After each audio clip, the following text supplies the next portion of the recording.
Hello everyone, welcome back to my channel let's grow together.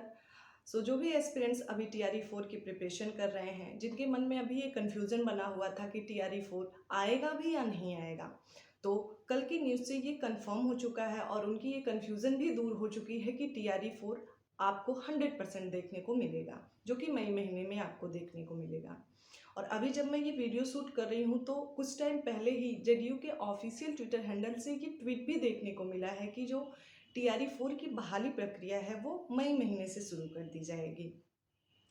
तो कुछ बच्चों को ये भी कन्फ्यूजन था कि टीआरई 4 का जो मई में नोटिफिकेशन देखने को मिलेगा या हमें इसका एग्ज़ाम देखने को मिलेगा, तो टीआरई 4 की जो स्टार्टिंग जो प्रोसेस शुरू होगा वो मई में होगा, यानी आपको नोटिफिकेशन जो है वो मई महीने में देखने को मिलेगा और एग्ज़ाम इसके बाद ही होगा, आपका इस मंथ के बाद ही होगा।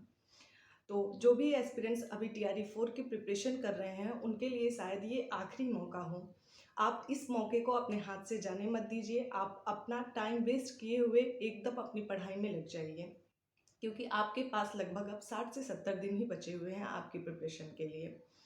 तो आज इस वीडियो में मैं आपसे जीएस 40 मार्क्स पे बात करने वाली हूँ कि आप जीएस में एक अच्छा स्कोर कैसे करें, क्योंकि आपको भी पता है कि टीआरई 4 टीआरई 1, 2 और 3 के कंपैरिजन में जो टफ होने वाला है, इसमें जो कंपटीशन का लेवल है और भी ज़्यादा रहेगा। तो आप जीएस में कम से कम, मैं कम से कम कह रही हूँ, आप 30 प्लस स्कोर को लेके चलिए कि आप इसमें 30 प्लस स्कोर कर सकें। तो ये वीडियो इसी टॉपिक पे होने वाली है।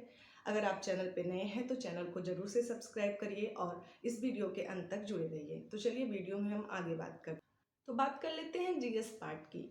जीएस पार्ट, क्योंकि आपके सब्जेक्ट के साथ साथ जीएस पार्ट भी बहुत ही इंपॉर्टेंट हो जाता है आपके सिलेक्शन के लिए, तो आपको इस जीएस सेक्शन पे भी बहुत ध्यान देने की ज़रूरत है।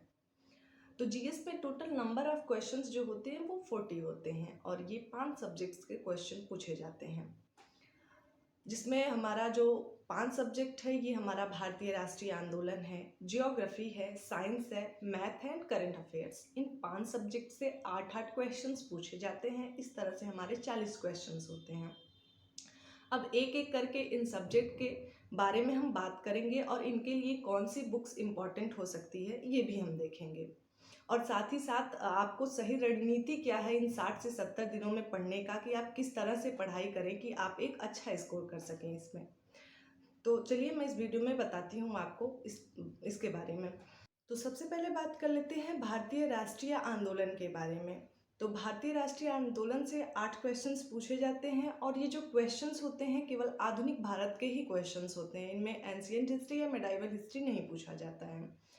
तो इसके लिए मैं आपको 2 बुक प्रेफर करूंगी। पहली बुक जो है वो एनसीईआरटी की है, तो आप क्लास 8th की एनसीईआरटी जो है हमारे अतीत करके हैं, आप इसको पढ़ सकते हैं, क्योंकि आप पीवाईक्यूज देखेंगे तो इससे जो क्वेश्चंस हैं वो पूछे गए हैं।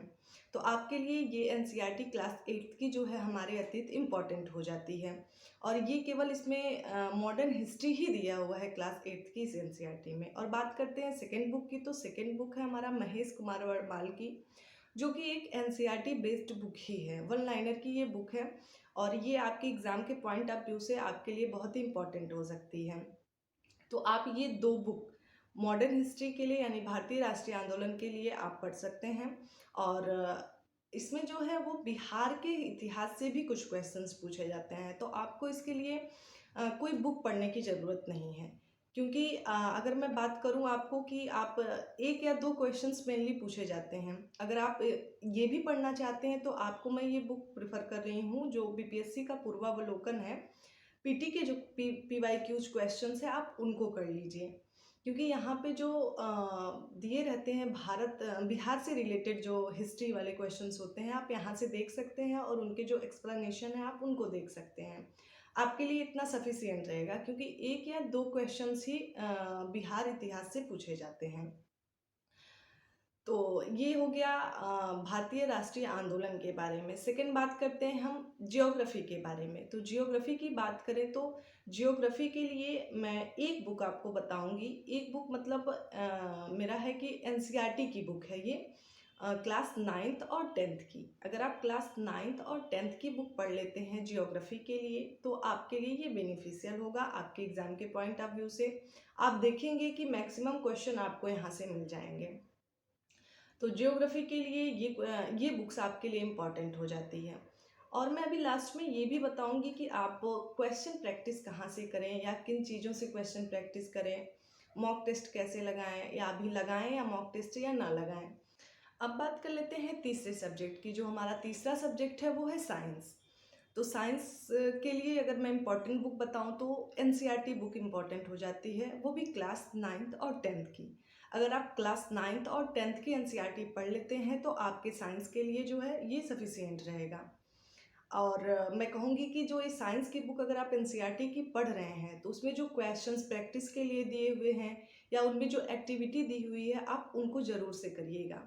क्योंकि जो अगर हम क्वेश्चंस देखें एग्ज़ाम में, ये एक्टिविटी से भी क्वेश्चंस पूछ लेते हैं, और जो उनके क्वेश्चन प्रैक्टिस दिए होते हैं एनसीईआरटी बुक में, वहाँ से भी क्वेश्चंस पूछ लेते हैं। तो आप ज़रूर ये साइंस में ध्यान रखिएगा कि जब भी आप एनसीईआरटी पढ़िएगा साइंस का, तो उसमें जो क्वेश्चन प्रैक्टिस दिए हुए हैं और एक्टिविटी जितनी दी हुई है आप उनको भी कर लीजिएगा साथ साथ। तो साइंस के लिए ये बुक हो गई एनसीईआरटी की, और इसके अलावा आपको कोई बुक पढ़ने की ज़रूरत नहीं है साइंस के लिए। अब बात कर लेती हूँ करंट अफेयर की। तो करंट अफेयर एक ऐसा पार्ट है जिसको शायद पढ़ना एक मुश्किल टास्क हो सकता है। लेकिन अगर मैं अपनी बात करूँ तो मैंने जो करंट अफेयर, कोई ऐसा नहीं कि मैंने नोट्स बना के करंट अफेयर पढ़ा लिखा फिर उसको मैंने रिवीजन किया, तो इसमें आपका बहुत ज़्यादा टाइम वेस्ट चला जाएगा। तो आपको ऐसा कुछ भी करने की ज़रूरत नहीं है कि आप उसके लिए नोट्स बनाएं, आप मंथली करंट अफेयर लिखते जाएं और फिर उसको पढ़ें, तो इसमें आपका ज़्यादा टाइम वेस्ट होगा। तो इससे बेहतर है कि जैसे मैंने करंट अफेयर के लिए जो तरीका अपनाया था मैं आपको बताना चाहती हूँ। तो करंट अफेयर के लिए मैंने एग्ज़ाम के 1 महीने से पहले, एग्ज़ाम के जब 1 महीना मतलब बचा हुआ था, तो मैंने क्या किया था कि कुमार गौरव सर का जो मंथली करंट अफेयर वो पढ़ाते हैं, मैंने उसको देख लिया था उस वीडियो को। और उस वीडियो को मैंने एक बार नहीं, एटलीस्ट 2 से 3 बार देखा, ताकि वो चीज़ मेरे माइंड में सेट हो जाए। और आप देखेंगे कि इसके लिए 1 ईयर की जो करंट अफेयर है वो इम्पॉर्टेंट होती है। तो इसके लिए मैं जो सर का जो 6 मंथ का भी एक आता है वीडियो करंट अफेयर की, मैंने उसको भी देखा था। तो आप भी जब तक आपका, जब एग्ज़ाम हो रहा है आपका, उससे पहले के 1 साल का करंट अफेयर, 1 साल अगर आप नहीं भी पढ़ पाते हैं तो 6 महीने का करंट अफेयर आप ज़रूर से ज़रूर पढ़ लें। और उसका 1 से 2 बार उस वीडियो को देख लेंगे तो आपका ये हो जाएगा कि वे क्वेश्चन जो होते हैं आपके माइंड में सेट हो जाते हैं 1 या 2 बार वीडियो देखने के बाद। तो इस तरह से मैंने अपने करंट अफेयर की तैयारी की थी, और मेरा एक अच्छा स्कोर भी बना था इसमें। अब बात करते हैं मैथ की। तो मैथ की मैं अगर बात करूं, मैथ उन स्टूडेंट्स के लिए तो इजी हो जाएगा जिनके लिए मैथ ही बैकग्राउंड था जिनका, और वे 8 में से शायद 8 क्वेश्चन भी कर सकते हैं। लेकिन जिन स्टूडेंट्स का जो मैथ बैकग्राउंड नहीं है उनके लिए ये शायद थोड़ा सा डिफ़िकल्ट हो जाए मैथ को करना। तो मैं सबसे ईज़ी तरीका अगर मैं बताऊँ तो आप जो बीपीएससी का पीवाईक्यूज है, जितने भी अभी टीआरई 1, टीआरई 2 या टीआरई 3 के जितने भी एग्जाम, मतलब जो भी मैथ के क्वेश्चन जितने भी पूछे गए हैं आप उनको प्रैक्टिस कर लीजिए।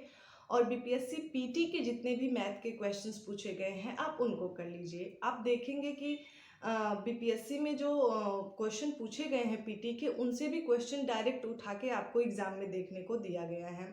आप इसलिए वो भी आपके लिए इम्पॉर्टेंट हो सकता है। तो घटना चक्र के पूर्वावलोकन से आप बीपीएससी पीटी में जो मैथ के क्वेश्चंस हैं आप वहाँ से भी प्रैक्टिस कर लीजिए। इस तरह से मैथ आपके लिए मतलब 8 नहीं तो आप 6 से 7 क्वेश्चन तो ज़रूर कर सकते हैं मैथ में। तो अब बात कर लेते हैं कि अभी हम मॉक टेस्ट लगाएं या नहीं लगाएं, अभी हम क्वेश्चन प्रैक्टिस करें कि नहीं करें। तो मैं बताना चाहूँगी कि अभी आपको कोई भी क्वेश्चन प्रैक्टिस करने की ज़रूरत नहीं है, कोई भी मॉक टेस्ट लगाने की ज़रूरत नहीं है।